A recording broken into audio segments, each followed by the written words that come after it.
नमस्कार, मी गौतमी शिकलगार. तरुण भारत संवादच्या आजच्या बातमीपत्रात आपल्या सर्वांचं स्वागत. कोल्हापूर शहर आणि जिल्ह्यात गेल्या 2 दिवसांपासून पावसाचा जोर प्रचंड वाढला असून नद्यांच्या पाणी पातळीत झपाट्यानं वाढ होताना दिसते. याच पाऊस पाणी अपडेटचा आढावा आपण घेणार आहोत. त्याआधी घेऊया सविस्तर बातम्यांचा थोडक्यात आढावा. राजाराम आणि शिंगणापूरसह जिल्ह्यातील 14 बंधारे पाण्याखाली. पंचगंगेची पातळी 21 फुटांवर. शिंगणापूर बंधाऱ्याचे विहंगम ड्रोन दृश्य आपण पाहणार आहोत. चंदगड तालुक्यातील घटप्रभा मध्यम प्रकल्प 100% ओव्हरफ्लो. नदीपात्रात 900 क्युसेक पाण्याचा विसर्ग सुरू. नदीकाठच्या गावांना इशारा देण्यात आलाय.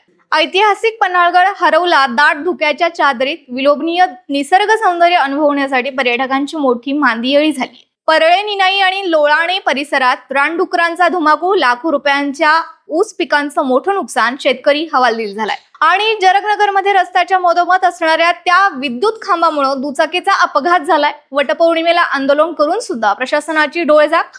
पाहुयात यासह जिल्हाभरातल्या महत्त्वाच्या घडामोडी सविस्तर. कोल्हापूर जिल्ह्यात पावसाचा जोर वाढल्यानं नद्या आणि ओढ्यांच्या पाणी पातळीत झपाट्यानं वाढ होते. सततच्या मुसळधार पावसामुळे पंचगंगा नदीवरील राजाराम बंधारा आणि शिंगणापूर बंधाऱ्यासह जिल्ह्यातील एकूण 14 बंधारे पाण्याखाली गेले आहेत. सध्या राजाराम बंधाऱ्यावरील पाण्याची पातळी 21 फूट 11 इंचावर पोहोचलेली आहे. कोल्हापूर शहरालगत असलेल्या शिंगणापूर बंधारा ओव्हरफ्लो झाल्यानंतर परिसरातील निसर्गरम्य आणि विहंगम दृश्य पाहायला मिळत आहे. दरम्यान हवामान विभागानं पुढील काही तासांसाठी मुसळधार पावसाचा अंदाज वर्तवला असून प्रशासनाने नदीकाठच्या गावांना सतर्कतेचा इशारा दिलाय. सततच्या पावसानं चंदगड तालुक्यातील घटप्रभा मध्यम प्रकल्प आज शनिवारी सकाळी 100% भरलाय. 1.55 TMC साठवण क्षमता असलेले हे धरण पाणलोट क्षेत्रात सुद्धा मुसळधार पावसामुळे पूर्ण क्षमतेनं भरलेलं आहे. धरणाची सुरक्षितता लक्षात घेऊन घटप्रभा नदीपात्रात जलविद्युत केंद्रामधून 900 क्युसेक पाण्याचा विसर्ग सुरू करण्यात आलाय. यामुळे नदीच्या पातळीत वाढ होत असून पाटबंधारे विभागानं नदीकाठच्या नागरिकांना सतर्क राहण्याचं आवाहन केलं आहे.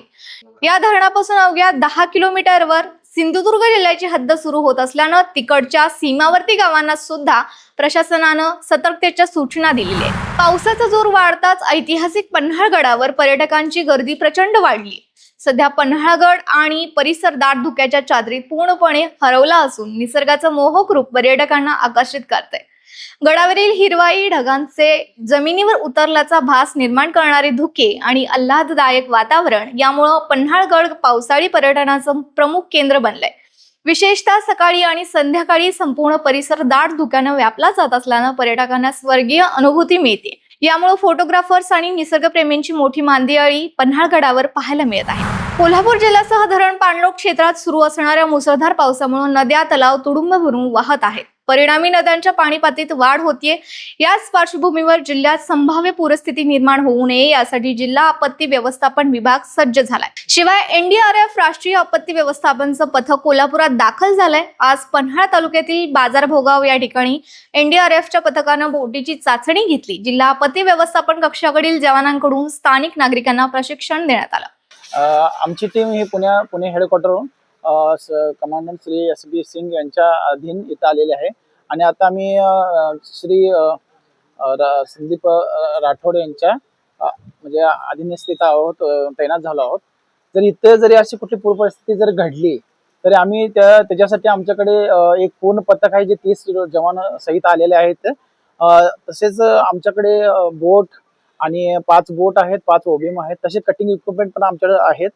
तर यासाठी आम्ही पूर्ण कोल्हापूरवासियांनी आश्वस्त करतो की काही जरी अशी घटना घडली तर त्याच्यासाठी आम्ही रिस्पॉन्ड देण्यासाठी आमच्या जीवाची पर्वा न करता आम्ही तुम्हाला वाचवण्यासाठी इथं 24 तास आम्ही हाजीर आहोत, याची आम्ही तुम्हाला हमी देतो. एकीकडे पाऊस पडत असल्यानं शेतकरी सुखावला असताना दुसरीकडे परळे, निनाई आणि लोळाणे परिसरात रानडुकरांची ऊस पिकांमध्ये मोठा धुमाकूळ घातलाय. रानडुकरी ऊस पिकाची मोठ्या प्रमाणावर तोडमोड आणि नासधूस करत असल्यानं येथील ऊस उत्पादक शेतकरी पूर्णपणे हैराण झालाय.